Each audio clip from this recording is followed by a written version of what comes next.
Hi, I'm Sarah with Pioneer Library System, and today I will show you a needlework technique called appliqué. You can use appliqué when you are trying to fill a space with a design that you don't want to, maybe you don't want to embroider the whole thing, or maybe the seaming is weird to try to sew it together. This is a good alternative. So there are a variety of ways that you can do appliqué and a variety of reasons. So if you want to attach one design of fabric to another, this is a good way to do that. You can have visible stitches, you can have more invisible stitches.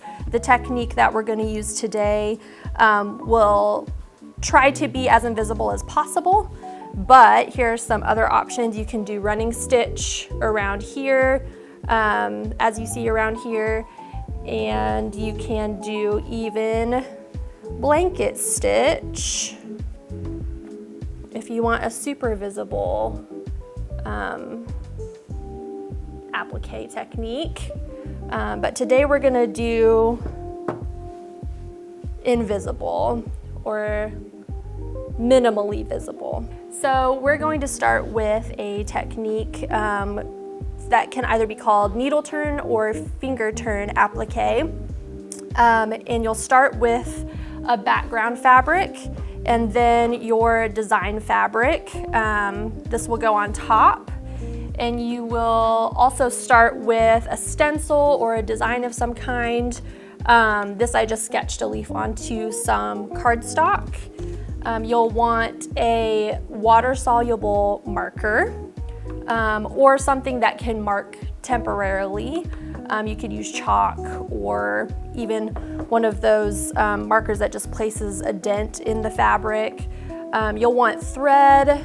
You can use embroidery floss. You can use polyester thread, cotton thread. If you're wanting your stitches to be less visible in this technique, you'll want to match your thread to your design fabric. You'll also want a needle, and a lot of people use specific embroidery needles. You'll just want something that can pass through your fabric pretty easily, but also have an eye large enough that you're comfortable threading it. And then you'll need scissors, and you can use, I'm gonna use these fabric scissors, but you can use smaller scissors depending on how intricate your design is. And then I'm also gonna use these appliqué pins, which are just very tiny. I'll show you here, very tiny straight pins. You can use regular size straight pins. It's easier for them to get tangled while you're working. And I also have a clear ruler. So to get started, I'm going to trace my design on my fabric using my water erasable pen. I've started with a pretty simple shape, but this also includes a variety of situations that you'll encounter as you applique, and will hopefully give you those techniques to work with. Okay, so once you have your design traced onto your design fabric, then you're going to take your clear ruler and create a kind of a spaced outline around your shape. I've seen people work with 1/4 of an inch. I like to work with a little bit more fabric. I just feel better, so you can do whatever you'd like. I'm just gonna go a little bit between 1/4 inch and 1/2 inch and mark a little margin all the way around my design. You can make as many marks as you're comfortable with. We just have to connect them all at the end.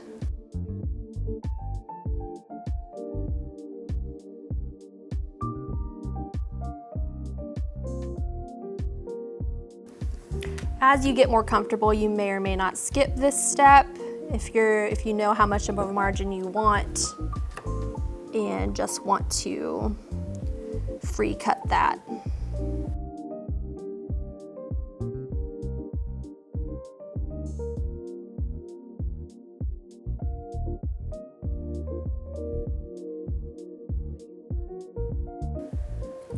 Okay, then from there, we'll try to connect all of these while making parallel lines to the outside of your design.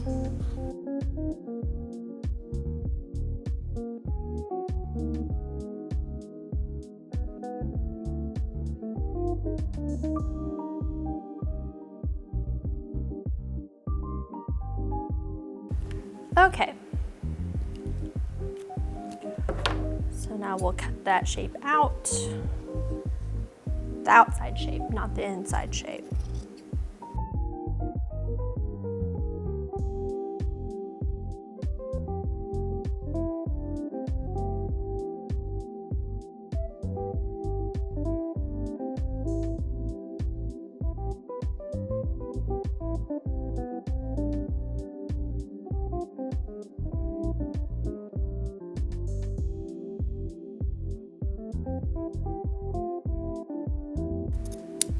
Okay.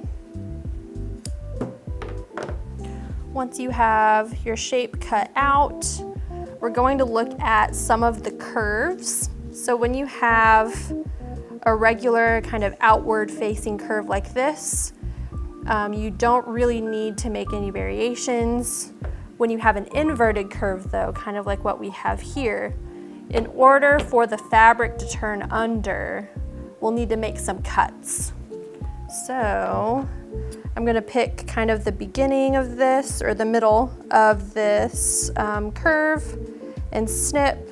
We definitely don't want to snip past the line of our original design. And you know, you can always cut more, but you can't uncut. So feel free to be conservative. I'm just gonna snip right there in the middle and make a couple more around this inverted curve. And if I need to make more later, I can. Also around this point, since there is this so much fabric here, we're gonna have to turn that underneath the point.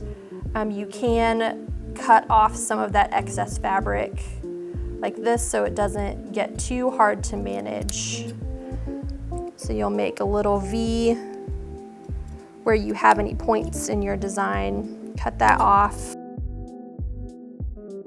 And again, you can always cut more later, but you can't uncut. And I find if you do end up cutting too close to your design, sometimes those little frayed, you can see there's some fraying that's happening.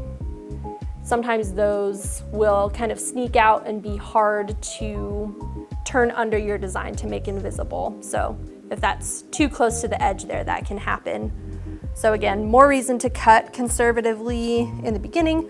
Also on these inverted corners or points here, we're also going to cut. I'm just gonna make this one cut here. And with those, you do wanna get pretty close since you have to make a sharp turn. And I'll do that again here for this inverted point. And then here's a little inverted curve here as well.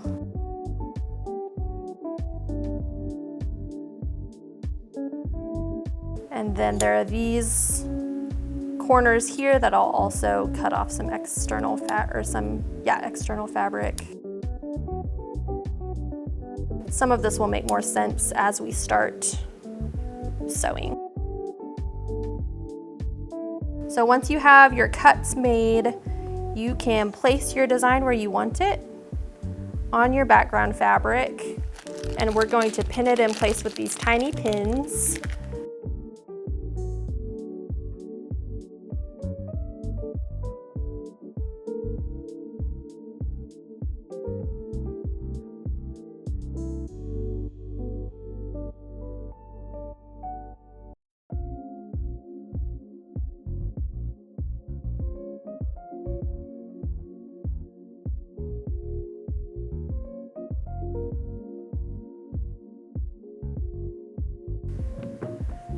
Eventually, you might not want to pin your fabric at all as you get more comfortable, but it's kind of a comfort level and what feels good to you. Okay, so now once your fabric is pinned in place and sturdy, we will start threading our needle. I will be sewing with one strand. If you want a stronger seam, you can sew with 2 strands, but you do risk it being a little bit more visible if you decide to do that. So I'm gonna move a little closer to thread this needle. So oftentimes you'll see people trying to thread a needle like this, where you're kind of trying to aim for the eye from far away. What I like to do instead is pinch the thread between my fingers like this, to where you just see it as a little speck between the pads of your fingers, and then use that to push it through the eye of the needle instead of trying to aim from afar. And I find that that lessens some frustration in the process and gets you going faster. Okay, and then we're going to just throw a couple of overhand knots. So you'll just place your thread above, or make a little loop with your thread and pull your tail through that loop like so, and try to get a few of those in the same spot.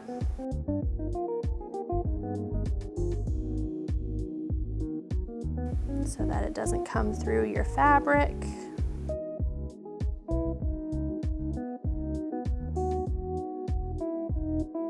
Okay, there's a few. So I think I'll start down here, maybe in the middle of this stem here, so that we can kind of start in a semi-neutral place. So I'm going to start to turn my fabric underneath itself like this, and you want to turn your fabric under so that the edge lines up with this internal line of your design like that.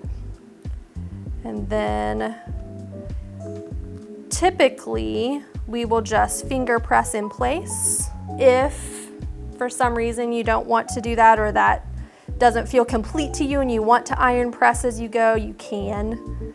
I don't like dealing with that extra equipment, and usually the heat from your fingers gives you what you need until you get it sewn down. So now that that's kind of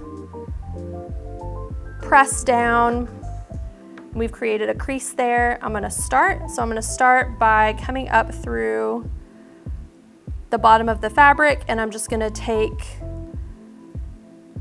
just a little bite of this red fabric as close to the edge as possible, and pull through. And we're good on the knot.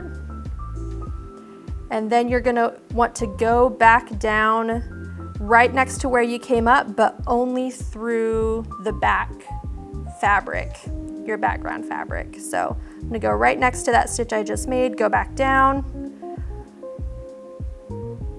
and then we're going to come back up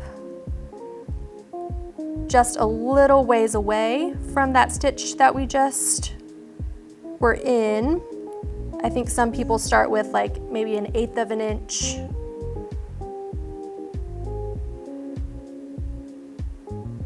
But you can kind of determine how far away you want your stitches to be. So then we'll come back up through both fabrics and pull, but don't pull too tight or your fabric will start to ruche or gather. So we just came back up both fabrics. Again, we're gonna go back down just through the back fabric and right next to where we came up. And then we will come back up without, you don't have to pull the needle all the way through to the back. We'll come back up just a little ways on in our design and come up through both the back fabric and the front fabric to start our next stitch. And you'll just keep going.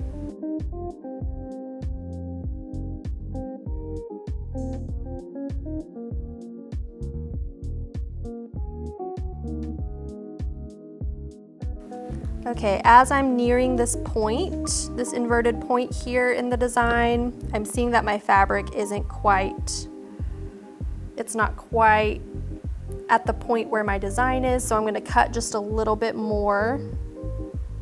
Just a little bit.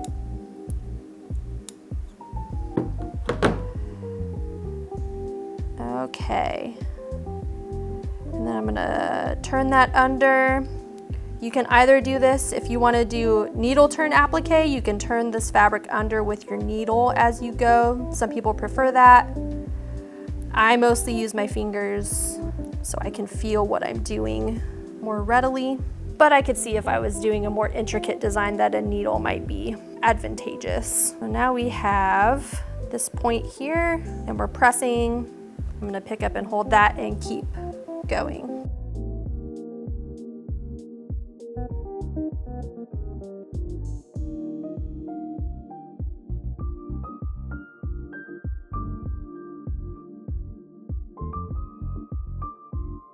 Okay, now I'm actually getting to this inverted corner with my needle. So I'm gonna put just a few more stitches there since that fabric, as you saw, is kind of susceptible to fraying, is a little weaker at that point. I'm just gonna put a few extra support stitches. So I will go ahead and go all the way down through the fabric, the back fabric, pull my needle all the way through and come back up in that same spot.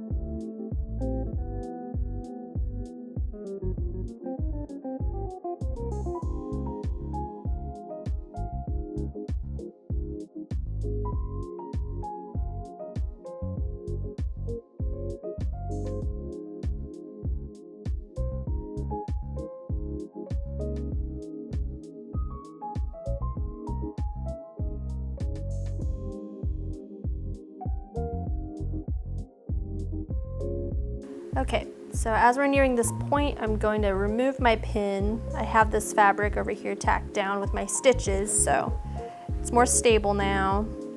So I'll go ahead and start to turn that under, like so. Press, and keep stitching to that point.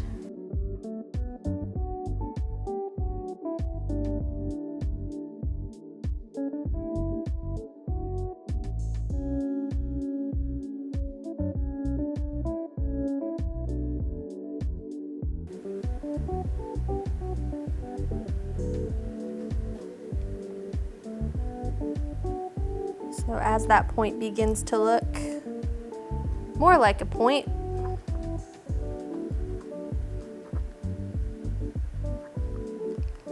we'll press it in place. And again, with points like our inverted corners, we're going to place a few more stitches for stability.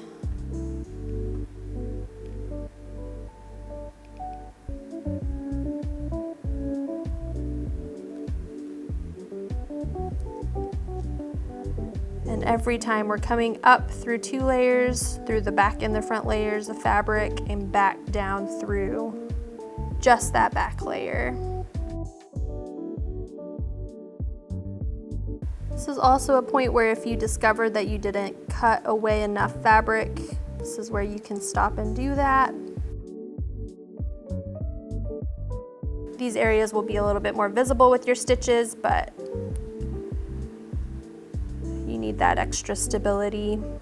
So now I'm turning under the fabric that's next, and you'll see those cuts help us to be able to form that inverted curve.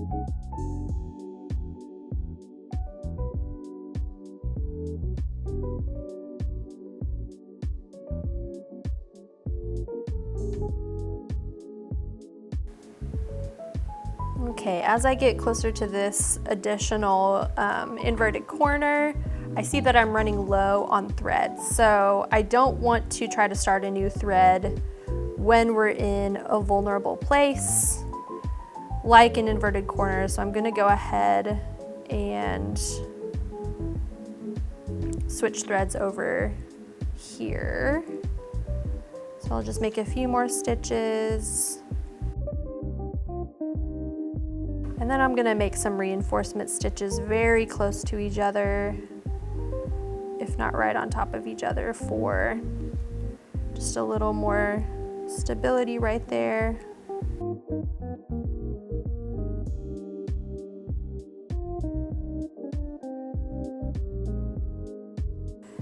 And we'll take a little bite of fabric underneath your design, but trying not to come up through both fabrics, just the back fabric. Just take a little bite close to where you came up,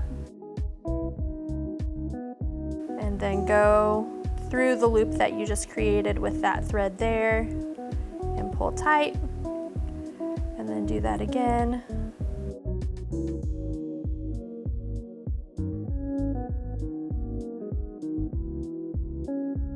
And snip.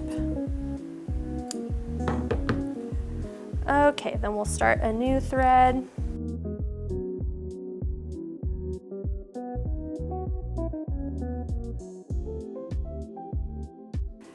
And I'm gonna start the way we started at the beginning, but I'm gonna work a little bit behind where we left off, just again to add a little stability. So I'm just like 1/8 of an inch before our last stitch from our prior thread.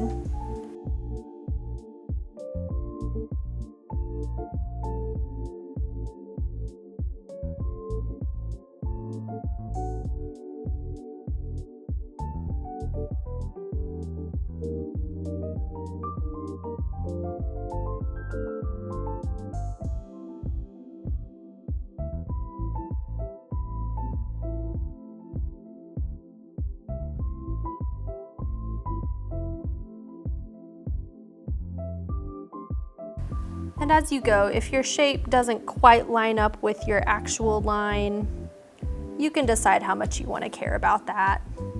Like, I still think, even though that corner's not quite as cornery as the mark, I'm still okay with it. I think it still looks like a leaf.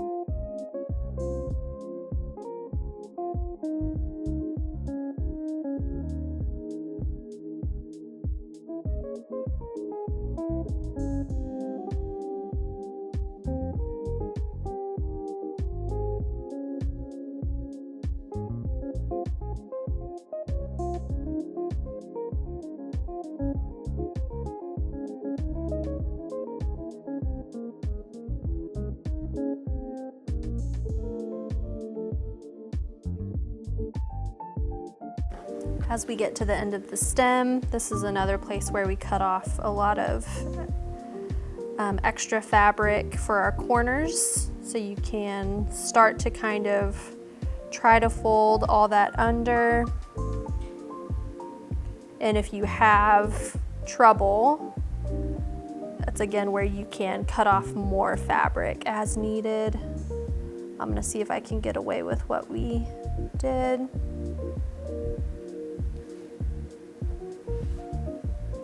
I think that looks stemmy enough.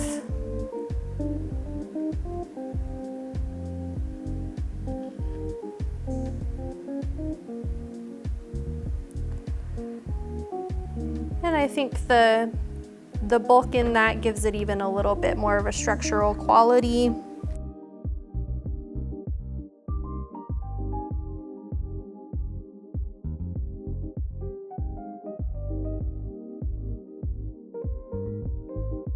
And again, put additional support stitches in in your vulnerable corner places.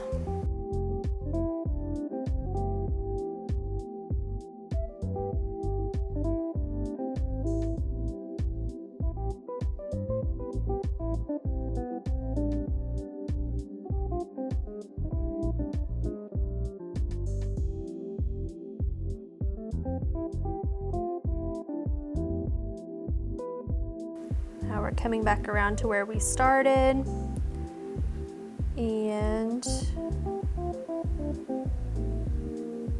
we will overlap our starting stitches by a little bit, again for that additional stability.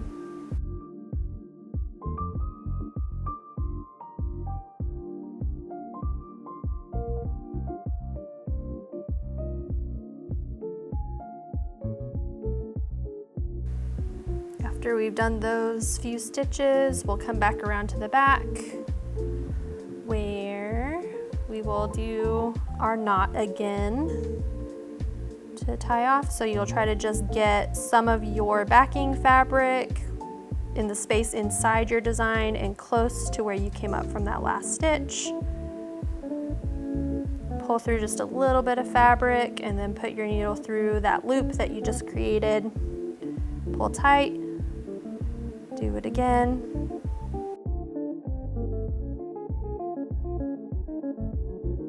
And snip.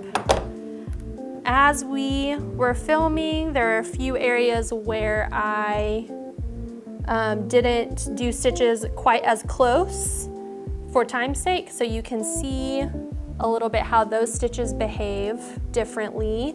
You can see them kind of try to pull at the fabric, and you can see they become a little bit more visible with that slack in between them.